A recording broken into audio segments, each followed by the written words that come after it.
नमस्ते बच्चों। आज हम औपचारिक पत्र अर्थात इंग्लिश में उसे फॉर्मल लेटर कहते हैं, उसके बारे में हम जानकारी प्राप्त करेंगे। तो बच्चों, पहले पत्र लेखन, उसके बारे में हम जानकारी प्राप्त करेंगे कि क्या होता है। पत्र लेखन एक कला है, इसलिए पत्र लिखते समय पत्र में सहज, सरल तथा सामान्य बोलचाल की भाषा का प्रयोग करना चाहिए। अर्थात उसमें सिंपल जो भाषा होती है हमारी, उसी भाषा का हमें प्रयोग करना चाहिए कि जिससे सामने वाला समझ सके, जिससे पत्र को प्राप्त करने वाला पत्र में व्यक्त भावों को अच्छी प्रकार से समझ सके। अर्थात जो आपके भाव आपने प्रकट किए हैं पत्र में, उसे आपने जो सरल भाषा में लिखा है उसे वह सामने वाला समझ सके, ऐसी भाषा का आपको प्रयोग करना है। पत्र लेखन के माध्यम से हम अपने भावों और विचारों को व्यक्त कर सकते हैं। अर्थात पत्र लेखन के ही माध्यम से हम अपने भावों को, यानी कि हमारे मन के क्या भाव है और क्या विचार हैं, उसे हम व्यक्त कर सकते हैं।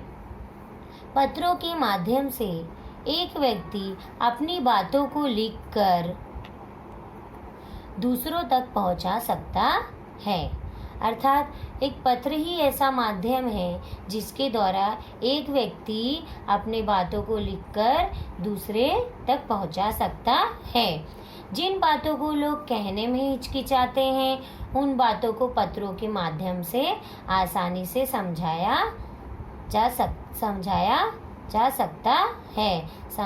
या कहा जा सकता है।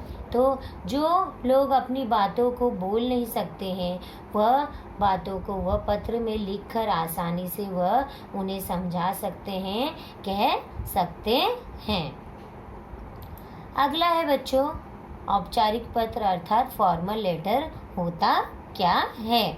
तो औपचारिक पत्र उन्हें लिखा जाता है जिनसे हमारा कोई निजी संबंध न हो। अर्थात यह औपचारिक पत्र, फॉर्मल लेटर इसे कहा जाता है, ये उन्हें लिखा जाता है जो हमारे रिलेटिव्स न हो, जो हमारे रिश्तेदार ना हो। जैसे कि प्रधानाचार्य को लिखे ये प्रार्थना पत्र, प्रिंसिपल को लिखे, आवेदन पत्र लिखे, व्यवसाय से संबंधित जहाँ कार्य कर रहे वहाँ से संबंधित सरकारी विभागों को लिखे गए पत्र, संपादक के नाम पत्र आदि औपचारिक पत्र कहलाते हैं। अर्थात यह हमें अपने किसी भी निजी संबंधी रिश्तेदारों को ये पत्र हम नहीं लिखते हैं। उसके अलावा हम प्रधानाचार्य को, व्यवसाय से संबंधित, सरकारी विभागों से संबंधित अपनी जो समस्याएं हैं ये उन्हें हम लिख सकते हैं, लेकिन यह अपने रिश्तेदारों को नहीं लिखना है। औपचारिक पत्रों की भाषा सहज और शिष्टपूर्ण होती है। इन पत्रों में केवल काम या अपनी समस्या के बारे में ही बात कही जाती है।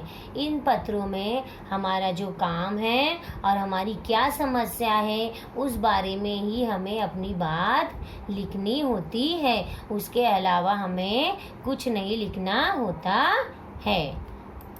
तो देखो बच्चों, ये औपचारिक पत्र का प्रारूप है, यानी कि नमूना है कि किस तरह से हमें औपचारिक पत्र लिखना है। तो सबसे पहले तो हमें सेवा में लिखना है, फिर हम किसे पत्र लिख रहे हैं उनका आदर करके लिखना है, प्रधानाचार्य जी को। फिर विद्यालय का क्या नाम है वह लिखना है, फिर विद्यालय का पता लिखना है। उसके बाद हमें दिनांक अर्थात डेट लिखना है।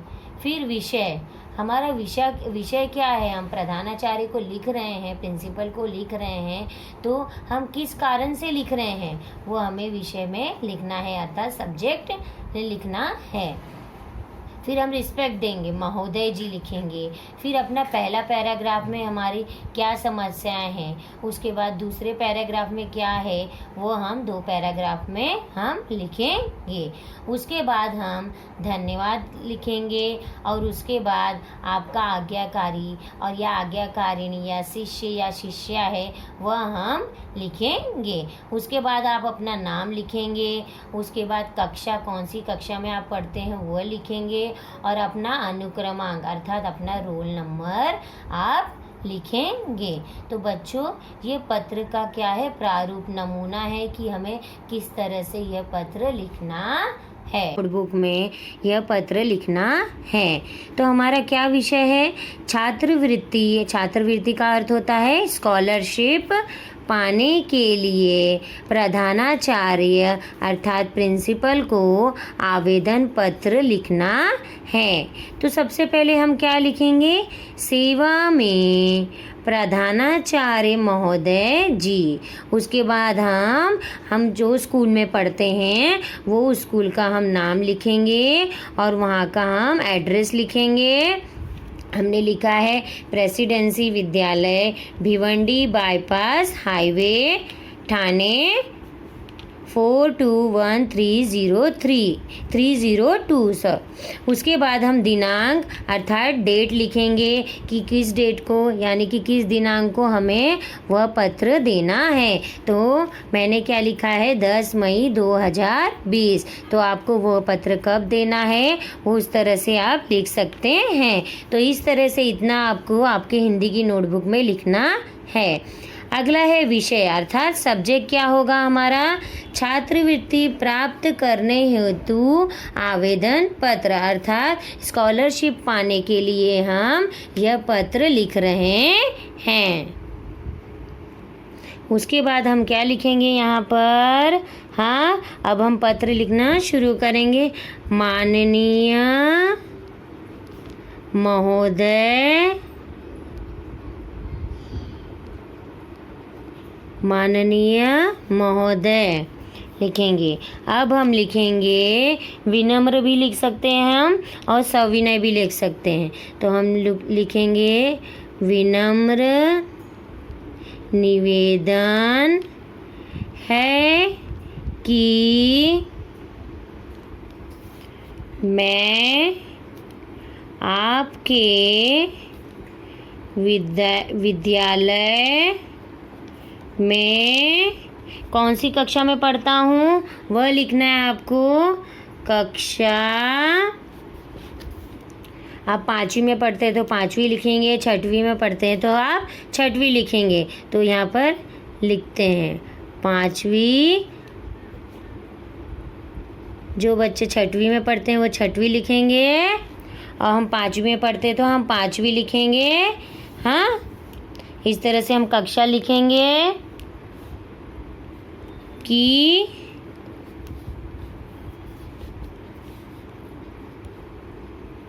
छात्रा हूँ। लड़कियाँ छात्रा हूँ लिखेंगे और लड़के क्या लिखेंगे, छात्र हूँ। तो हमने क्या लिखा, विनम्र निवेदन है कि मैं आपके विद्यालय में कक्षा 5वीं की छात्रा हूँ। मैंने क्या कहा, जो बच्चे 5वीं में है तो 5वीं कक्षा, जो 6वीं में है वह 6वीं कक्षा का लिखेंगे, छात्रा हूँ। और उसके बाद आपका जो नाम है वह आप अपना नाम लिखेंगे।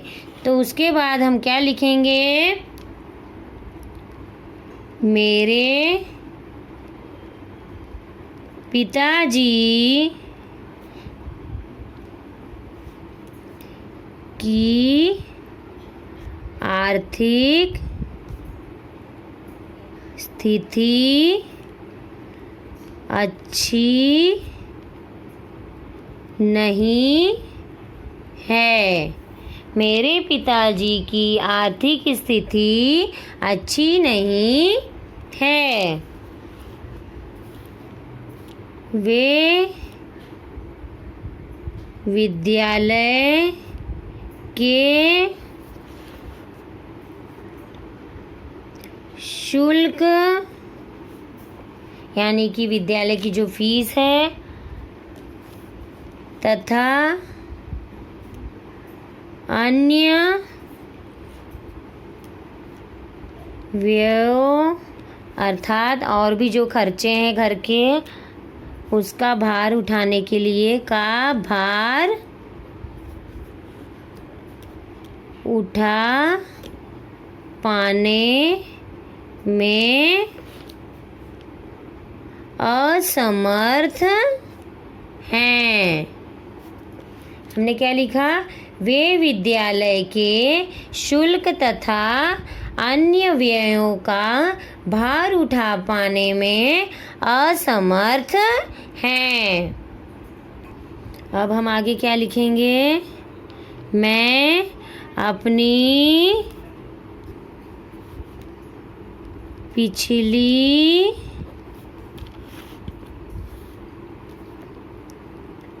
कक्षा में हम क्या लिखेंगे? मैंने अपनी पिछली कक्षा में अच्छे अंक प्राप्त किए थे।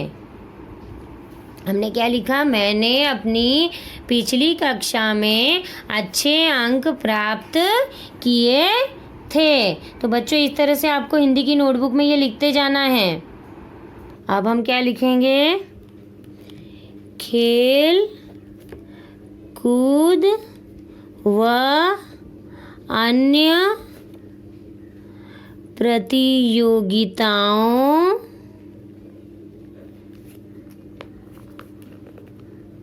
में भी खेल कूद व अन्य प्रतियोगिताओं में भी मैंने अनेक पदक प्राप्त किए हैं। अर्थात मैंने खेल कूद की प्रतियोगिता और जो वो स्कूल में प्रतियोगिताएं होती हैं उसमें भी मैं पुरस्कृत पदक मतलब उसमें भी मैंने पुरस्कार प्राप्त किया है। तो हमने ये एक पैराग्राफ लिखा। अब हम लिखेंगे कृपया। बच्चों आपको ये देखिए हिंदी की नोटबुक में ये सीधे सीधे ही इस तरह से लिखते जाना है। एक पैराग्राफ खत्म हो गया, अब हम दूसरा लिख रहे हैं। कृपया मुझे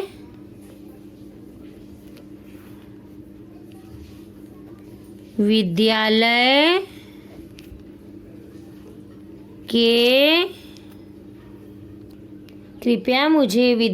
के छात्रवृत्ति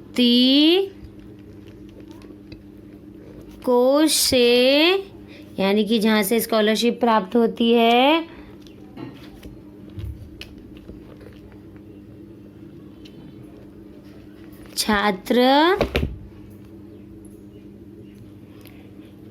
कृपया मुझे विद्यालय के छात्रवृत्ति कोष से छात्रवृत्ति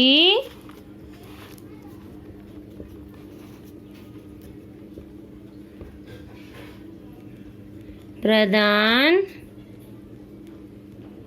करने का कष्ट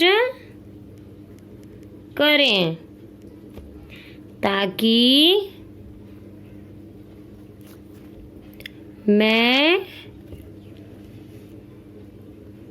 अपनी पढ़ाई जारी रख सकूं। मैं सदैव आपकी आभारी रहूंगी। अब लड़कियां लिखेंगी मैं सदैव आपकी आभारी रहूंगी, और बॉयज़ अर्थात लड़के क्या लिखेंगे, मैं सदैव आपका आभारी रहूंगा। तो देखो बच्चों, हमने ये 2 पैराग्राफ भी हमने पूरे कर लिए। हमारी जो समस्याएं थी हमने वह 2 पैराग्राफ में लिख लिया। इस तरह से आपको यह लिखना है। अब आगे हम क्या लिखेंगे, अब हम यहाँ पर लिखेंगे धन्यवाद। अब यहाँ पर जगह नहीं है तो हम दूसरे पेज पर क्या लिखेंगे, आपकी